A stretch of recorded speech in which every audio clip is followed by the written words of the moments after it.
Pemirsa, bagaimana kabar Anda hari ini? Semoga Anda selalu sehat dan senang sekali kami bisa hadir menjumpai Anda pada program Banyuwangi Dalam Berita. Bersama saya Bima Dirga, beragam informasi teraktual dari sejumlah wilayah di Banyuwangi akan kami hadirkan untuk menemani aktivitas Anda. Inilah Banyuwangi Dalam Berita selengkapnya.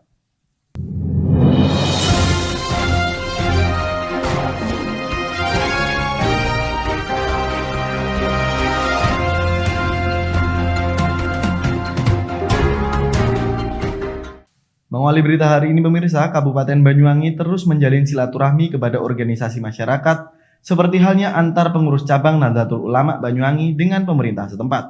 Hal ini ditunjukkan saat Bupati Banyuwangi Ibu Fiestiandani hadir dalam kegiatan Halal Bihalal yang digelar PCNU Banyuwangi.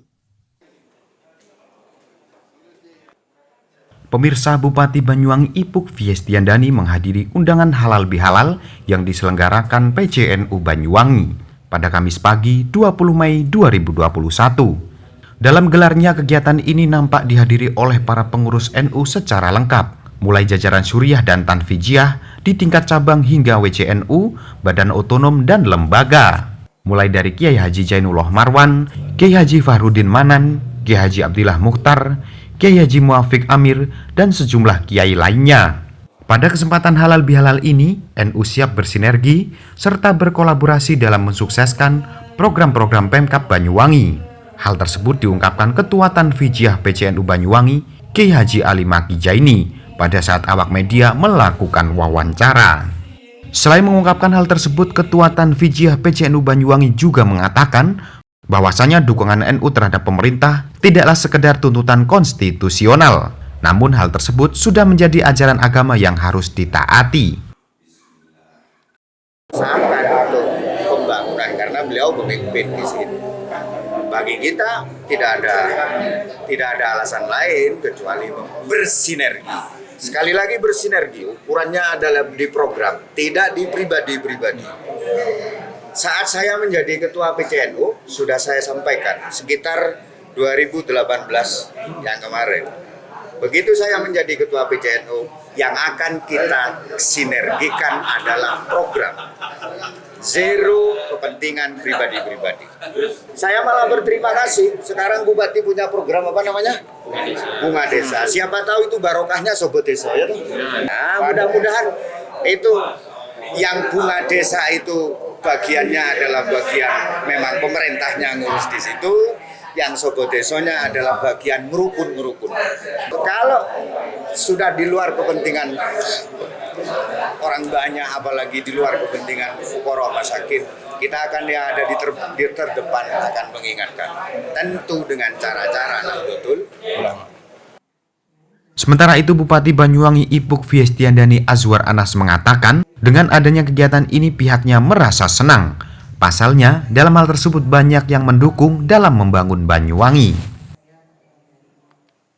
Ya, alhamdulillah semakin banyak organisasi masyarakat yang memberikan dukungan kepada pemerintah Banyuwangi.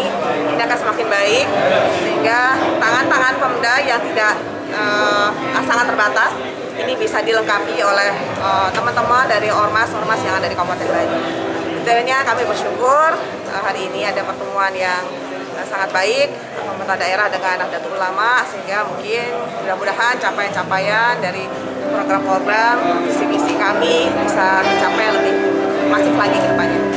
Ya, pasti sangat penting sekali alimul ulama ini dalam mengupayakan berkurangnya angka COVID di Kabupaten Banyuwangi, terutama apa yang mereka sampaikan di pengajian-pengajian, himbauan para ulama, ya, para kiai pada seluruh jamaahnya untuk terus melaksanakan protokol kesehatan, menghindari kerumunan, berjaga jarak. Ya.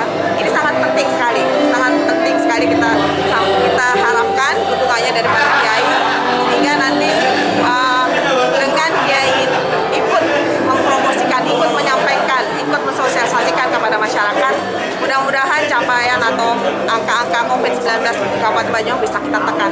Kami berusaha semaksimal mungkin untuk menggunakan anggaran yang ada dengan efisiensi yang kita lakukan di pemerintah daerah, dan bagaimana kita melibatkan CSR melibatkan sektor-sektor swasta untuk sama-sama membangun Kabupaten Banyuwangi. Insya Allah kita siap. Selain itu, Bupati Banyuwangi mengucapkan banyak terima kasih kepada PCNU Banyuwangi. Hal tersebut diungkapkan lantaran PCNU Banyuwangi siap mendukung serta membantu dalam mensukseskan program-program yang telah digagas oleh Bupati Ipuk Fiestiandani. Dari Banyuwangi, Jawa Timur, Kiki Hidayat, Banyuwangi 1 TV melaporkan. Kita beralih ke berita berikutnya pemirsa. Setelah melakukan sejumlah tahapan persiapan pameran lukisan dalam gelaran Harjaba Desember 2021 nanti, Dinas Pariwisata beserta Dewan Kesenian Belambangan dan Langgar Art sebagai panitia pagelaran pameran lukisan melakukan tinjau lapang di sejumlah lokasi. Salah satu yang dianggap representatif oleh panitia yakni lokasi Gedung Juang, Jalan Susuit, Tubun, Pasar Banyuwangi. Setelah melakukan sejumlah tahapan persiapan pameran lukisan dalam gelaran Harjaba Desember 2021 nanti, persiapan panitia Dinas Pariwisata beserta Dewan Kesenian Belambangan dan Langgar Art melakukan tinjau lapang di sejumlah lokasi. Salah satu yang dianggap representatif oleh panitia yakni di lokasi Gedung Juang, Jalan Susuit, Tubun, Pasar Banyuwangi.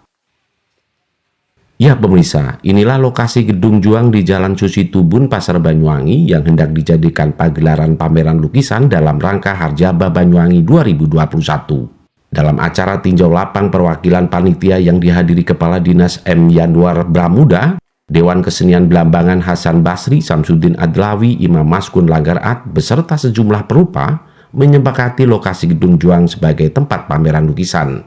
Gedung Juang yang sudah direhab beberapa tahun lalu ini dipilih bukan tanpa alasan, mengingat selain Gedung Juang merupakan gedung atau tempat yang memiliki sejarah Banyuwangi sejak tahun 1887, gedung yang memiliki 3 lantai ini dianggap representatif lantaran memiliki ruang yang cocok dan luas tempatnya.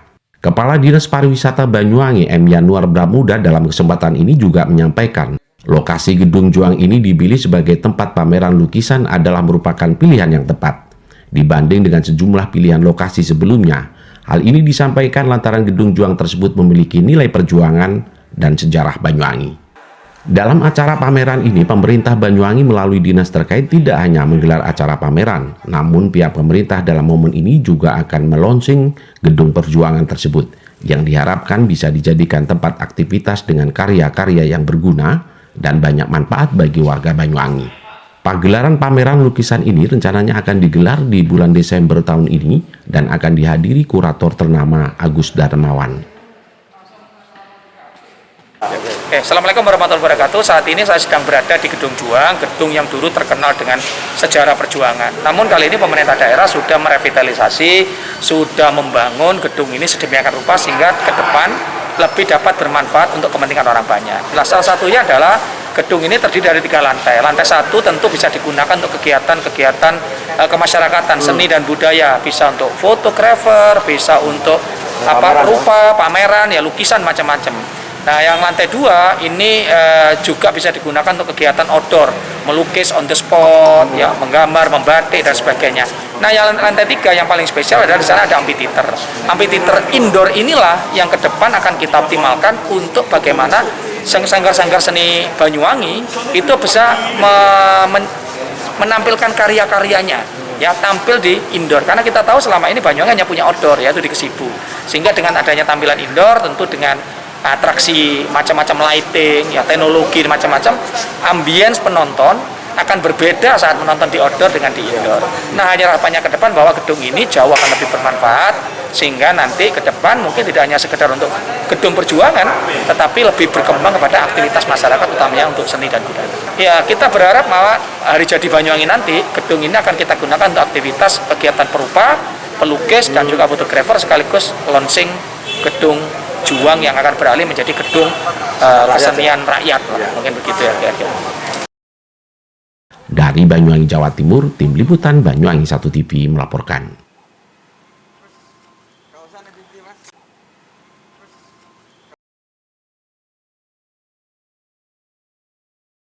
Baik pemirsa, kita beralih ke berita berikutnya. Guna menekan laju penularan virus COVID-19 di kalangan masyarakat, pemerintah terus melakukan pencegahan secara preventif. Salah satu upaya tersebut yakni dengan melakukan vaksinasi COVID-19. Hal tersebut juga dilakukan oleh pemerintah Kabupaten Banyuwangi menjadi penerima vaksin terbesar di antara 38 kabupaten kota se-Jawa Timur.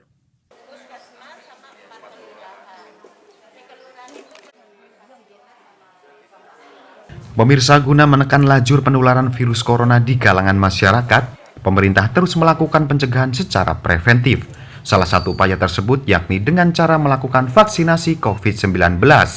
Pada Jumat pagi 21 Mei 2021, bertempat di Puskesmas Kertosari, pemerintah Kabupaten Banyuwangi melakukan vaksinasi COVID-19 kepada lansia dan pelayanan publik. Upaya ini dilakukan pemerintah Kabupaten Banyuwangi tak lain merupakan langkah preventif dalam menekan lajur penularan pandemi COVID-19 di Kabupaten Banyuwangi. Saat ini Kabupaten Banyuwangi menerima sebanyak 250.000 vaksin COVID-19. Sejumlah vaksin tersebut nantinya akan disasarkan kepada lansia, pelayanan publik serta para pedagang yang ada di pasar. Sementara itu, Wakil Bupati Banyuwangi mengatakan bahwasanya saat ini Kabupaten Banyuwangi menjadi kabupaten penerima vaksin COVID-19 terbesar kedua di antara 38 kabupaten kota di Jawa Timur. Selain itu, dalam hal ini Sugirah juga menambahkan sebanyak 250.000 vaksin tersebut harus segera terrealisasikan. Pihak tenaga kesehatan di Banyuwangi harus segera disalurkan. Peninjauan hari ini bagaimana? Iya, ini vaksin kita ini kan alhamdulillah kita dapat jatah itu terbesar kedua di Provinsi Jawa Timur. Dari kabupaten kota ada 38 kabupaten kota ini termasuk kita terbesar kedua. Sehingga memang vaksin ini segera kita realisasikan kepada semua lapisan masyarakat, baik yang tua maupun yang lain, terutama kalau mungkin teman-teman pengusaha atau pemuda yang di situ melibatkan orang banyak, kerumunan banyak, ini memang harus diwaspadai karena itu kan rawan hal yang seperti itu. Jadi alhamdulillah hari ini termasuk berjalan lancar, tidak ada masalah, semuanya berjalan lancar sesuai dengan protokol kesehatannya. Ya, untuk sasaran saya pikir juga pas lah orang tua, karena jatah lansia ini juga lansia ini sangat sulit dicari, sehingga kita juga turun kampung, seribu kampung, dan yang lain juga kita alokasikan untuk yang lain juga. Kalau untuk lansia aja yang jelas tidak akan habis, yang hampir 300.000 ini sudah. Sehingga lansia kita lihat sendiri di mana-mana juga sering lansia ini kadang juga kita jemput dan lain sebagainya. Sehingga kelebihan-kelebihan itu kita manfaat untuk yang masyarakat yang lain. Memang ada upaya penjemputan. Sementara itu, Kepala Bidang Sumber Daya Kesehatan Mujito mengatakan bahwasanya saat ini Dinas Kesehatan tengah berupaya untuk bergerak cepat untuk merealisasikan vaksin COVID-19 untuk masyarakat di Banyuwangi. Terlebih pihaknya akan melakukan jemput bola kepada warga yang berada di pelosok desa. Satu, lansia, utamakan lansia. Pelayanan publik masih belum semuanya kemarin bisa pelayanan publik. Kemudian juga pasar, pedagang pasar juga kita sasar. Kemudian menyusul santri menyusul ini. Jadi ini kita gerak cepat ya, karena vaksin posisi saat ini kan banyak nih ya. Mudah-mudahan nih lansia mau semua, kebanyakan kan beliau-beliaunya udah sepuh, kemudian sudah ada komorbid dan lain sebagainya, tapi kita tetap berupaya mendekatkan layanan ke masyarakat, ke desa-desa, ke posyandu ini dan sebagainya, supaya cakupan kita dapat banyak. Insya Allah ya nyampe target, mudah-mudahan. Ini waktu masih lumayan panjang, jadi kita bisa menjadwal dengan baik sehingga ini bisa. Intinya kita mendekatkan ke sasaran ya. Lansia-lansia kita dekatkan, ada yang kita jemput bola, ya kita datangi dan sebagainya. Itu Pak Upayakan. Pelosok desa kan tetap aja di sana ada desa kan. Puskesmas punya apa namanya istilahnya ya, punya inovasi sendiri, macam-macam Puskesmas itu. Kalau terlalu jauh ya kita datangi, didekatkan. Kasihan kalau nenek-nenek, kakek-kakek udah tua harus jalan jauh atau dibonceng jauh ke tempat sasaran.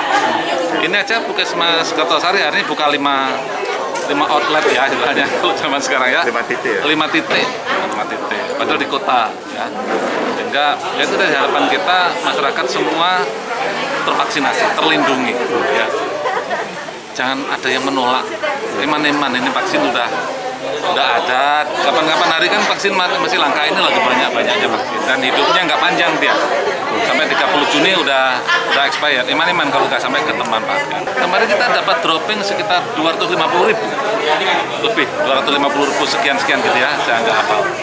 Nah, ini ya sasarannya sekali lagi ya lansia diutamakan ya. Karena rentan kan lansianya.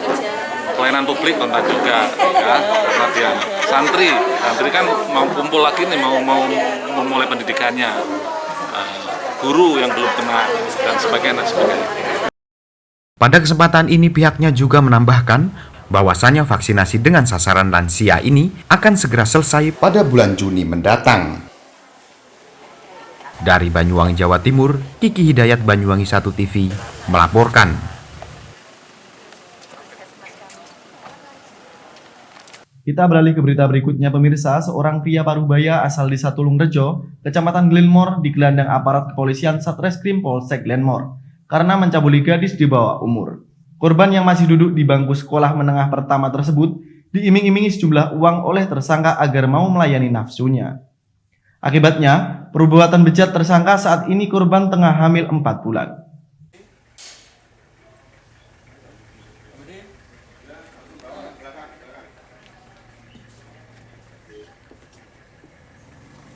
Pemirsa, inilah MS kakek berusia 47 tahun asal Desa Tulungrejo, Kecamatan Glenmore, tersangka pencabulan gadis di bawah umur berinisial NMN yang tak lain adalah tetangganya sendiri. Dirinya malah tega menggauli korban dengan dalih memberikan sejumlah uang kepada korban untuk membeli alat kosmetik kecantikan. Selain itu, korban mau menuruti nafsu bejat tersangka karena takut akan disakiti dengan ilmu gaib jika tidak mau menurutinya. Selain mengakui semua perbuatannya di hadapan penyidik, tersangka juga memperagakan adegan saat dirinya mencabuli korban. Tersangka menggunakan media kursi dari kayu dalam melakukan aksi bejatnya. Kapolresta Banyuwangi Kombes Pol Arman Asmara Syarifudin melalui Kapolsek Glenmore AKP Basori Alwi membenarkan tindakan pencabulan yang dilakukan oleh MS. Polisi mengamankan barang bukti berupa celana dalam korban serta kursi kayu yang digunakan tersangka saat mencabuli korban. Betul, jadi kita sekarang ini sedang menangani kasus pencabulan anak di bawah umur, di mana pelaku dan korbannya adalah bertetangga di sebuah perumahan di perkebunan Purwojoyo, masuk Desa Tulungrejo, Kecamatan Glenmore. Tersangka bernama MS, umur 47 tahun, jadi perumahan perkebunan Purwojoyo, RT 2 RW 5, Desa Tulungrejo, Kecamatan Glenmore. Kejadiannya adalah sekira akhir tahun 2020, 31 Desember 2020 tepatnya, menjelang tahun baru, di mana korban yang bernama NMN ini dibujuk oleh tersangka MS, diajak melakukan persetubuhan di rumah kosong di belakang rumahnya. Nah, akibat dari perbuatannya itu sekarang korban MNN ini mengandung 4 bulan. Terhadap pelaku tersangka dijerat dengan pasal 75D subsidiar 76E Jo 81 subsidiar 82 Undang-Undang Nomor 17 Tahun 2012 tentang perubahan kedua Undang-Undang Nomor 23 Tahun 2002 tentang perlindungan anak. Ancaman hukumannya itu minimal 5 tahun, maksimal sampai 20 tahun. Dalam itu yang diamankan adalah pakaian dalam dari korban, celana dalam, kemudian kursi yang digunakan untuk melakukan pencabulan tersebut. Seperti diketahui, korban takut untuk buka suara karena diancam oleh tersangka. Kasus ini baru bisa terungkap saat orang tua korban merasa curiga anaknya telat datang bulan. Ketika dicek di bidan setempat, korban diketahui telah hamil 4 bulan. Saat itulah korban mau mengakui bahwa MS yang telah menghamilinya. Kemudian orang tua korban melaporkan kejadian yang dialami putrinya ke Mapolsek Glenmore. Dari Banyuwangi, Jawa Timur, Eko Purwanto, Banyuwangi 1 TV, melaporkan. Baik mirsa, berita tadi sekaligus menutup perjumpaan kita pada kali ini. Dan jangan lupa untuk tetap patuhi protokol kesehatan yakni 3M. Memakai masker, mencuci tangan, dan menjaga jarak. Saya Bima Dirga, serta kerabat kerja yang bertugas pamit undur diri. Tetap jaga kesehatan dan sampai jumpa.